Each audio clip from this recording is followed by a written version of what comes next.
Today on The Champions, we take a look at some of the great Formula One drivers, including the brilliant Michael Schumacher. See McLaren's #1 driver David Coulthard. The remarkable talent of Rubens Barrichello. And Colombian Juan Pablo Montoya, driver for the Williams team. All that and more on The Champions. The excitement and glamour of Formula One racing is recognised the world over. The combination of daring speed, skillful driving and raw power has led to a fascination that has gripped countless racing fans again and again. The Scarlet Ferrari, with its charismatic allure, is one of the largest and well-known racing teams, and its #1 driver Michael Schumacher is just as widely recognised and envied the world over. He has laid his claim as the world's best driver and in the process crowned the Ferrari racing team as the strongest in its time. Racing is not the only passion for the German star, with soccer high on the list. He often enjoys a game, taking a break from the grueling track work of Formula One. But motor racing will always remain top priority, and with his natural talent and nerves of steel, the driver has become the best in the business. The Ferrari racing team, founded by Enzo Ferrari, scored its first Grand Prix win in 1951. In the early days of the World Championship, titles came easily to the Italian giant, with drivers Alberto Ascari and Juan Manuel Fangio claiming the honours. Other Ferrari drivers to earn an early title were Mike Hawthorne, John Surtees, Niki Lauda, who won it twice, and South African Jody Scheckter. However, Ferrari's run of success came to an end for 2 decades, with a host of great drivers such as Gerhard Berger, Alain Prost and Nigel Mansell subsequently trying but failing to bring the glory back. It wasn't until 1996 when the team secured the services of the world's leading driver Michael Schumacher, and as each year passed, it continued to regain form and edge closer to the title it had coveted for so long. Despite some incredible performances, the team's efforts were hampered by bad luck and costly errors. Finally, in 2000, Michael delivered the drivers' and constructors' titles to Ferrari, becoming their most successful driver in World Championship events. Michael was born in Germany in 1969 to parents Rolf and Elisabeth. His love for racing began at an early age, when his father gave him a pedal kart when he was 4. Little did he know that it was to begin a career driving the most expensive racing cars in the world. His racing talent shone through even at that early age, helping him win on the circuit, even though he was the youngest member and driver in the kart club.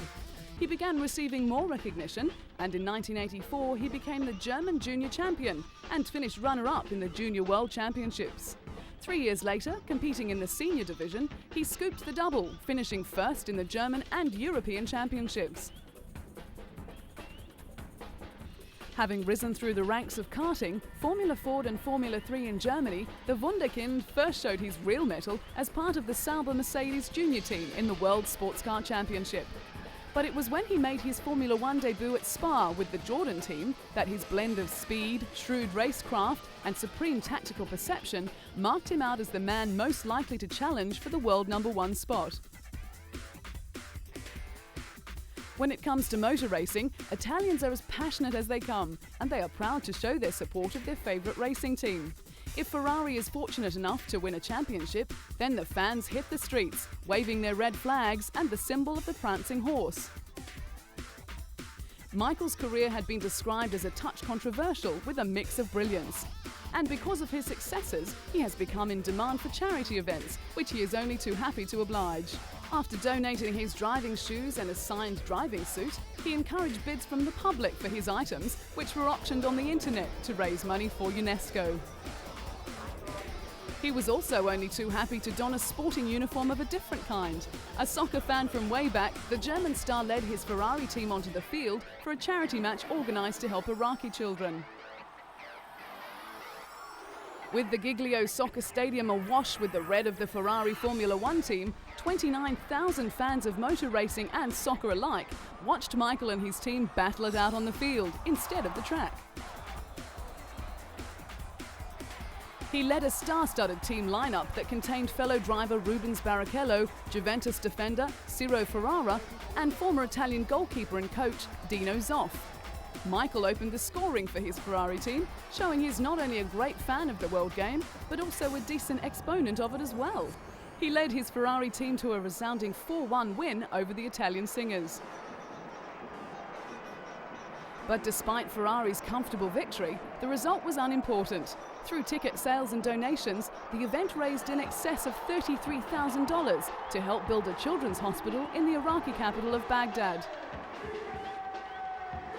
Another light moment in a hectic schedule was a cook-off between the world champion and his racing partner Rubens Barrichello. In Melbourne for the 2003 Australian Grand Prix, the duo had the chance to compare their culinary skill, both preparing a tasty pasta dish. In the interests of fair play, the contest was declared a draw, with both men showing their skills aren't only confined to the track. Just to add to the competition's sense of fun, Real Madrid soccer star David Beckham sent the drivers a text message saying, "I hope the only thing you burn this weekend is rubber." But with the fun and excitement comes an element of danger. Italian racer Alex Zanardi's near-fatal crash cost him both his legs, and it sent shockwaves through the racing teams. When preparing for a race at the Milan circuit, Michael's unease grew as the news filtered through of the crash. In that race, Michael finished fourth, a race that would remain exceptional in the German's recent career. It was to show the last time he had been off the podium, and the only time since 2000, that he had finished a race outside the top three. For the rest of 2001, barring 2 retirements, Michael finished 14 times in the top 2 positions. In 2002, he had won a record 10 races, was second 3 times and third once. The impressive list showed the steely determination Michael was well known for, and he went on to break a series of records, including the most points scored in a single championship with 122, one less than his own 2001 record. Considered the best Formula One driver in the world and one of the best of all time, Michael's signature moves and famed aggression has allowed him to realize a dream that began over 25 years ago.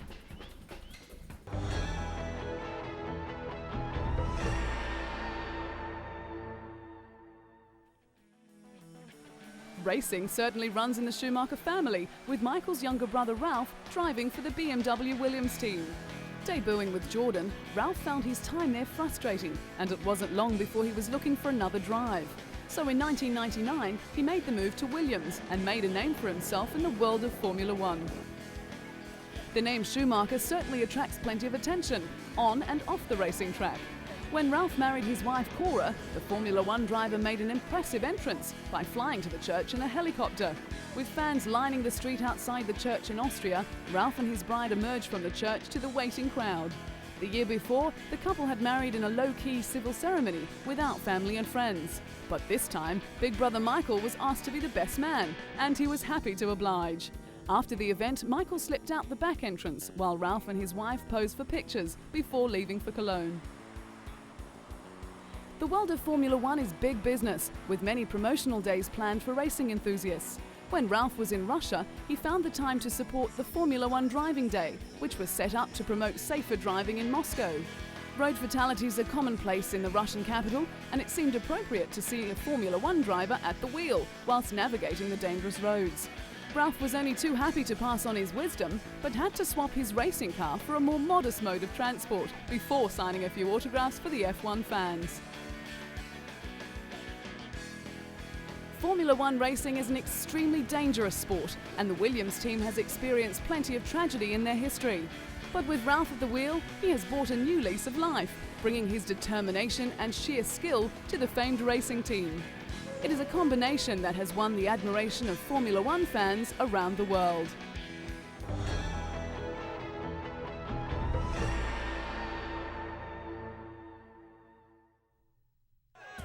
The allure of sport attracts fans from all walks of life, and the glamour of Formula One brings out the brightest stars.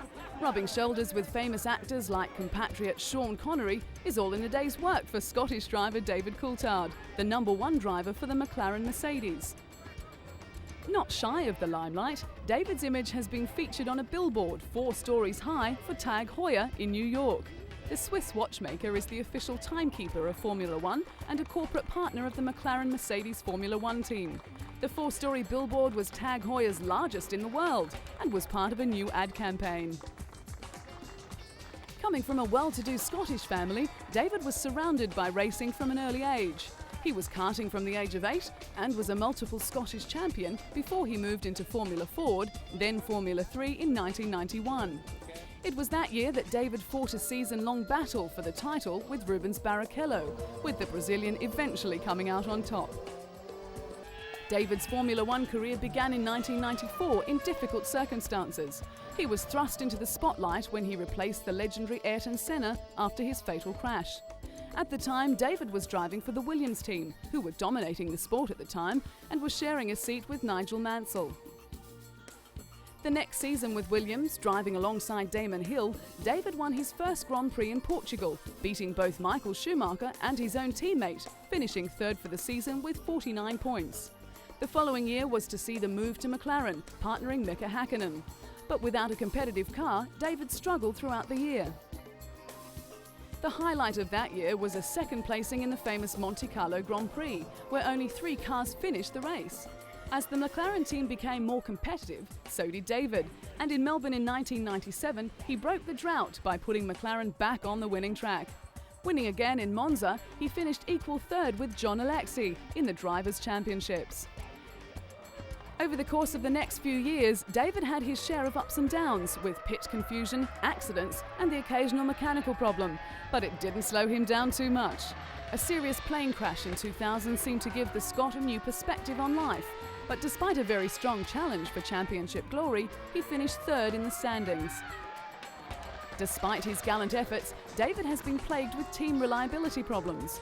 And with the emergence of a very dominant Michael Schumacher in the Ferrari team, the task of reaching the top keeps getting harder and harder. But when he's racing head-to-head with the best drivers in the world, David's never-give-up attitude will always come to the fore.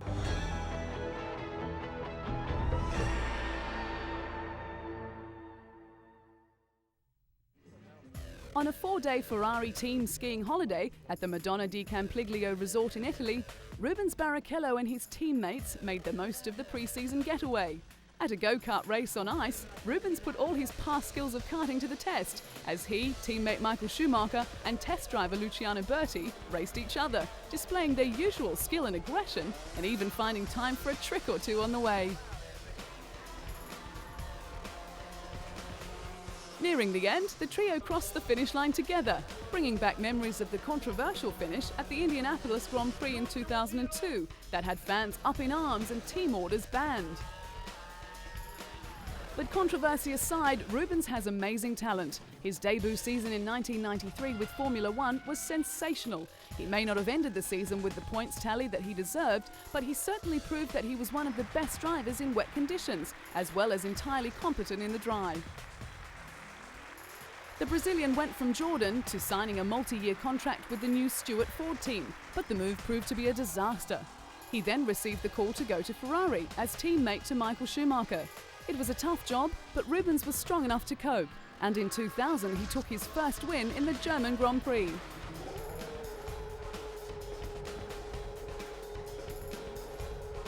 Before arriving at Ferrari though, Rubens had put in many hard years. The Jordan team began to suffer from reliability problems, even though the Brazilian had some brilliant results.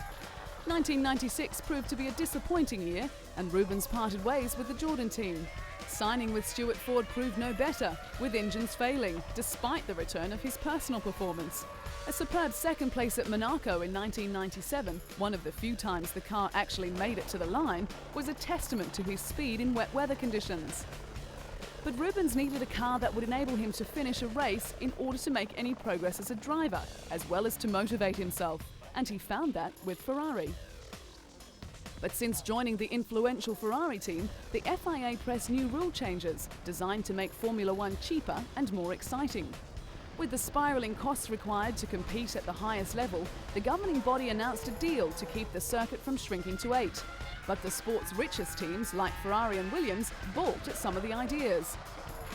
Formula One has been dominated by Ferrari, with the team winning 15 of 17 races in 2002. But smaller teams are struggling to compete with the Italian giant, and with Ferrari's ability to secure the talents of Ruben Barrichello and Michael Schumacher, they are sure to stay on top of the championship's table.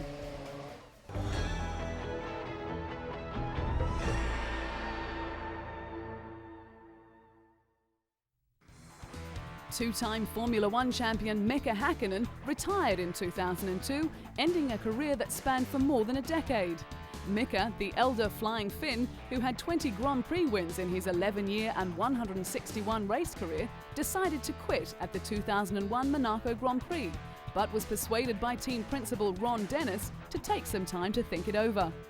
But the sabbatical failed to change his mind, and when the Finn visited the Monaco Grand Prix, it only strengthened his original decision. Mika and his former racing partner David Coulthard spent 6 seasons together in the longest Formula One partnership to date, and the Scot was sorry to see his friend go. But as sad as it was to leave the sport he loved, a relaxed Mika now spends his time between Monaco and Finland, enjoying his young son Huber and wife.